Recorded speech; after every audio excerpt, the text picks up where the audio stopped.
Things First is sponsored by Ram Trucks, built to serve. Good morning, everyone, and welcome to First Things First. We are back. I'm Jenna Wolf. That is Nick Wright. Vincent Goodwill is joining us this morning. Vinny, thank you for last week, brother. Helping us out. Appreciate you. Hope you learned something. What would I have learned? Oh, no, I didn't. I mean, I couldn't watch. I was out of the country. But I hear on good authority you did a wonderful job, which, I'll be honest, was a little shocking, but I'm glad. Oh, and that's not great. It's good to have you here today. Can I say the tan looks fantastic on you? Thank you so much, Jenna. You look well rested. Thank you. Hope you had a wonderful week as well. You too, and that's where the compliments will end because we got a full Monday slate to get to, and we're going to start with the game that lived up to its big billing, the Lakers and the Celtics. And here we go. The rivalry dating back years between these two teams, and we'll pick this up late. 30 seconds to play. Lakers down 1, and LeBron turns around, nails the 15-footer. He finished with 29 points, 8 boards, 9 assists. That was probably the most important bucket of the game. 7 seconds to go. Lakers up by 2. Anthony Davis misses the free throw. Celtics going the other way. A chance to win or tie. But Jason Tatum called for the offensive foul with less than a second to go. Huge day for Tatum. He couldn't believe it, though. The shot didn't get off in time anyway. Lakers escape with the 2-point win. All right, let's dive in and break it down. Nick, start with you. Were you impressed by the Lakers, or were you worried that Tatum almost single-handedly beat this team yesterday? Well, what is there not to be impressed with the Lakers at this point? Listen, Jason Tatum was sensational and good for him. His second career 40-point game. One came earlier this year, I think, against the Pelicans. He continues to be a guy that looks like one day could be one of the 15 best players in basketball, maybe one day be one of the 10 best players in basketball. He's not yet a star, but he is trending that way. And great game by him when the Celtics didn't have Kemba Walker. But the Celtics are a really good team, an overachieving team, and a team that is exactly where they are most comfortable the last 30 years if they don't have Kevin Garnett, overachieving with a defined ceiling. And they played really well last night, or yesterday afternoon. But of course, I should be impressed by the Lakers. They have the best player in the conference by a mile. They have the defensive player of the year probably. Maybe Giannis will win it, but I think Anthony Davis will. They have the best record in the conference by a mile. They have the best closer in all of basketball by a mile. And by the way, I don't know if anyone cares because I know we have been told the regular season no longer matters. It's just foolishness. Who gives a damn? They have the longest winning streak in basketball right now, crossing over before the All-Star break and since the All-Star break. The Lakers' path to winning a championship, Vince, is LeBron and Anthony Davis play great. And last night, LeBron and Anthony Davis, 29 plus 32, you carry the one.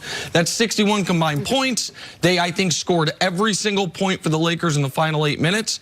So I don't know what there is not to be impressed with, and I don't know why people would be concerned that a good to very good Boston team gave them a hell of a game on national television yesterday afternoon.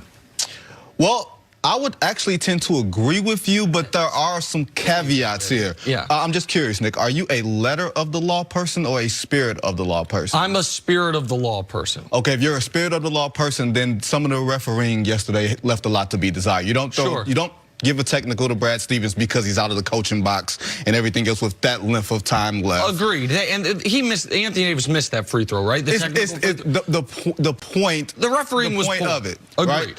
And the out of bounds play that went off of Anthony Davis's tip of his fingertips. I'm not going to be too upset about that. Those things happen. And I tend to agree with you that the Lakers, the name of the game is to win games, especially as you're getting out of the All-Star break.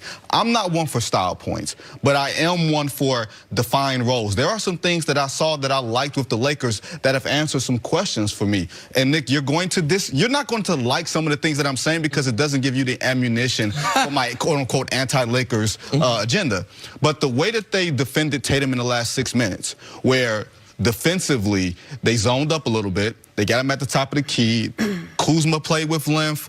LeBron was there off the ball. Like, they're starting to get a little bit of identity defensively where even if a guy is hot, you can start looking at them and saying, okay, we have a strategy to be able to shut these guys down late. Now, LeBron being a closer, I don't know about that because closers have to be able to make free throws consistently late in games. And LeBron is still, at this point, surprisingly, still tinkering with how he wants to shoot free throws at the line with his form and everything else, the jumpers and everything else. I thought he was defended pretty well by Jaylen Brown late, and those are the type of defenses that he's going to see in the playoffs. So I'm going to tend to agree with you, but if Boston had Kemba Walker yesterday, that could be a completely different ball game at least in the last 6 minutes, because you have more than one shot creator. More than one shot creator, and Tatum didn't. I think he scored his 41st point with a shade over 3 minutes left, and he ended with 41. So he obviously, you mentioned the final 6 minutes, final 3 minutes, shut down entirely. And people, whether or not that was an offensive foul on Jason Tatum, as Jenna mentioned, doesn't much matter. The shot's no good either way. Well, the KCP play before that, where he was pushed out of bounds, that caused a technical foul, that was one that should have been going his way with the game still in the balance. If there's a question of, was the officiating poor at the end of the game, I would say yes. If there's a question of, did the officiating cost the Celtics the win, I would say there's no way to know that. It probably late in the game went 60-40 in the Lakers' favor, but I don't know what would have happened had the calls gone the other way. What I do know is the Kemba Walker point, which I think is the spirit of Jenna's question, which is the Celtics are without their some would say their best player, probably up to this point this year, their second best player, because Tatum's played so well, and they play that close. In the NBA, for a game, missing your guy or one of your guys very often doesn't hurt you that much. It's over the long stretch of time. Now, there are certain teams that cannot play without their guy. The Celtics aren't one of them. The Celtics are a team that for the last few years have had too many quality role players, right? Too many guys that probably need minutes. So it's not shocking to me that without Kemba Walker that they were able to play really well yesterday, because it means more shots for Tatum when he's playing really well. It meant more shots for Gordon Hayward, which obviously didn't work out well for them in that regard.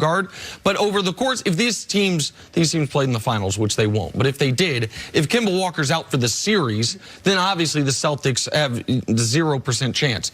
They'd have 0% chance anyway, but they would have a better chance if he played over the course of a series. One game, though, I think is not a fair representation of that. Frank Vogel said after the game, he liked the fact that the Lakers won this kind of game, a close game, a really intense game, perhaps like a playoff tune-up, if you will. How much do you think the Lakers actually... Look, I think if the Celtics won, it would have been a bigger deal than had the Lakers won. But how much did they need a game that came down to the wire that really pushed them, now 2 wins after the break? I think it starts to build a level of trust, not necessarily with the players with each other, but also from the players to the coaching staff. When you have to change up your strategy late and you have to zone up because a guy's got 39 and you're afraid that he's going to get 50, you're going to have to believe in the schemes and some of the other things that you're not necessarily inclined to believe in during a regular situation. And it puts LeBron and Anthony Davis in situations where they have to rely on each other. They have to basically play a two-man basketball. Anthony Davis didn't play well on the inside in the fourth quarter, but from the outside, he was hitting jumpers. He was getting to the lane. He'll get calls. Those things will matter. So I do think in terms of a playoff tune-up, in terms of defining roles and stuff, I do think that was a positive. But there's going to be a segment of the basketball population, of fans, some media, whomever, that no matter what the Lakers do throughout the regular season and throughout the first round of the playoffs and throughout the second round of the playoffs and then throughout the third round of the playoffs until we get to Game 6 of the NBA Finals where the Lakers are up 3-2 on Milwaukee, why even play the games, Nick? Goodness. That there is the, well, yeah, but with the Lakers. I will never understand it, why there was this narrative push when you have the reigning best player of the last, well, ever, and the best player who has been consistently the best player in the league over the last decade, paired up with one of the best young big men in basketball, and one of the best young players in basketball, young-ish players in Anthony Davis. The narrative going into the season was, yeah, they'll be good, but the team across town with the Clippers, they will be great.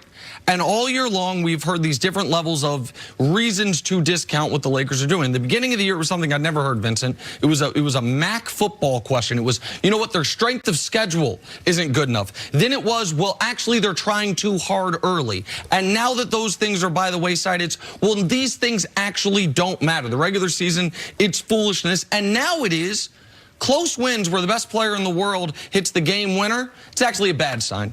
It's a bad sign LeBron hit that jump shot because he missed the free throw before and they should have been up 7. So we're just going to continue to change the rules for one team in LA and do the exact opposite on the other team in LA, which is no matter how many spots they are behind the Lakers, no matter how many losses they rack up, oh, they'll be fine because they have Kawhi Leonard. And it'll be very interesting to see how this plays out over the next I was few almost months. with you. Nick, you were right there. You had come in this morning with like a dose of act right. And then you come in and play with this victim mentality. There's no victim mentality. Yes, Nick, you have started it. The entire world is against the Lakers, the #1 market, the #1 franchise, the sentimental favorite. You have created this fantasy world where nobody wants the Lakers and by proxy LeBron to win when that is nowhere near the case. Nobody wants to see the Clippers in the NBA Finals. That's not the heritage franchise of the NBA. Nobody's creating excuses for them. I know we're going to get into that a little bit later, but you can't play it's too early to play the victim mentality. I'm not playing the victim mentality. It's a little early. I love it. I love the fact that somehow the Lakers with LeBron and Anthony Davis get to legitimately tell themselves, guys, people really don't believe in us. I think it's great for the league. Nobody's saying that. Okay. Anyway, we have an entire show to dive even further into this, which we will. But coming up, stick to basketball. Did Giannis send a message to Joel Embiid this weekend? That's next on FS1. You can always check us out on the Fox Sports channel.